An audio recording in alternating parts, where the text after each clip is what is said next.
I'm Malcolm Van Delst, and this is an excerpt from Do the Wrong Thing, a book series or extra long novel that opens with a woman trying to kill herself. She says, I don't know why I tried to do this, and by way of explanation, tells her life story. We are in book 2, jumping from the changing landscape chapter that I was reading, where Ava's English teacher tells her to write, to the end of the next chapter called A Complicated Time. I've read the earlier parts of A Complicated Time. That would be the opening interactive list about Ava being kicked out of her house with the go to page X stuff. And then the following pieces about studying bookkeeping, the luggage at her Aunt Ollie's, and the grade 13 exams scenes. And this follows right after that and ends the A Complicated Time chapter. And I'll put my questions at the end. So that last little bit from this chapter that I've read before, I ace biology. I know I ace it because I'm flying. It's just me, protons, chlorophyll, and osmosis. Nothing touches me. As part of being kicked out, I'm forbidden from seeing Luke and Christian.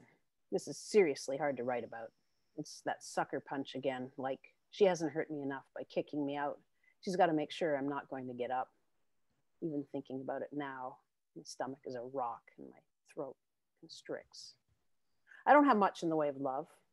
Ivan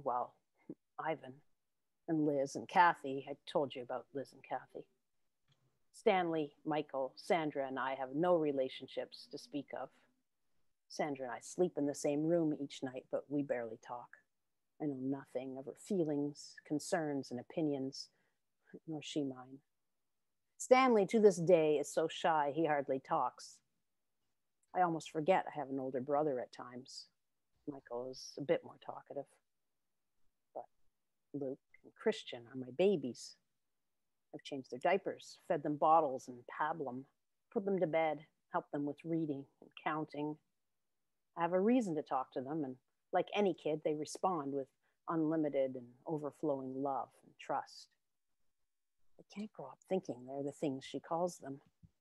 She doesn't mean it. It's her, not you, I tell them when I see their eyes grow big and their tears plop, plop, plop, silently, or not so silently.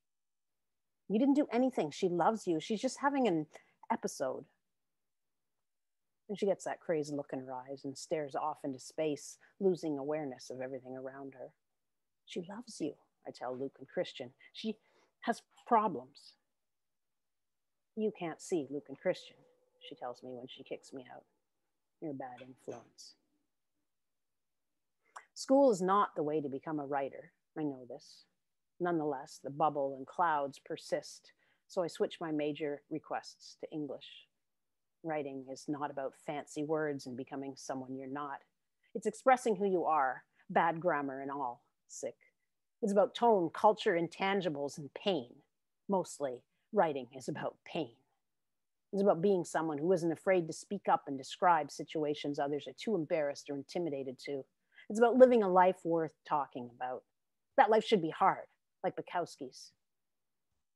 I don't have the courage to do that. I don't have the courage to be a writer, but I have it for university, and I've wanted to go since I was 4. University is like heaven, but better, because I know what I'll do at university, while heaven, preferable to hell, never-ending cocktail party. That's what heaven is, without booze, without interesting clothes or stories, a forever of small talk. We are incapable of understanding something so sublime, the priest tells us. I'll stick with school and become like a cloud. She dragged the whole family off to therapy after you left, Michael tells me, when I'm in my late 20s. I took antidepressants and they were very helpful, she says. I pause to think about that. If they were helpful, what would she have been like without them? It was hell, Michael continues, shaking his head. I want more details, but don't press. He'll think I'm ghoulish or expecting vindication.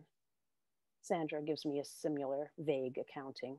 I know that both her and Michael drank a lot. Dad had to go to the home of one of the scarily bad boys, older than Sandra and I, one morning at 6, Michael tells me. Someone from the house called, said that someone needed to come and get Sandra. What was happening? Why was she there? What was she doing? Sandra has never mentioned this event to me. And that's as much as Michael has said. Michael's best friend from primary school to this day is Charles Murphy. Charles' whole family are notorious drunks, Irish Catholics, 8 drunken boys with a dad and mom to match. They live two farms down from us. They even had a long, bumpy lane like ours, though while our place was trimmed, neat, and well oiled, theirs was overgrown, ramshackle, and rusting.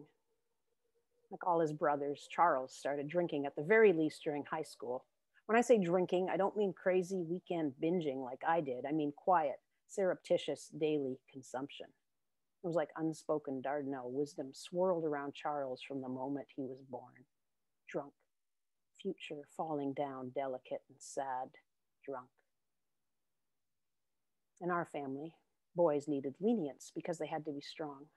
That was our wisdom, or the church's. The flip side was that they couldn't ask for help or admit weakness. While Sandra and I could be weak, had to be weak even, because that's what girls were, the vine clinging to the branch and all that. My brothers, well, they were the branches. They used drugs to hold their backbones straight or mask a crooked one that was, if not okay, allowed. I guess we all grew up guilty, imperfect sinners, resentful and weak. Before I left, Sandra was already wearing layers of makeup and tight jeans. It's weird, because while I wasn't allowed to wear clothes that tight, she was. What exactly was going on with my mother? Sandra's best friend then, Glenn Roberts, snapped her gum and appraised the world with a cool detachment. She seemed to be someone who saw through bullshit, had plans, ideas, and no time for soul searching. When I passed her and Sandra at their lockers, glooming out from raccooned eyes, I dimly realized that my sister was bad, mysterious bad, Morrilton drugs bad, like Glenn. I didn't connect that I should be proud of Sandra. After all, this is what I longed to be. But while mysterious bad would be good for me, for Sandra it seemed, I don't know. I guess I wanted her to be happy and brave. Sandra looked rebellious, but she acted scared.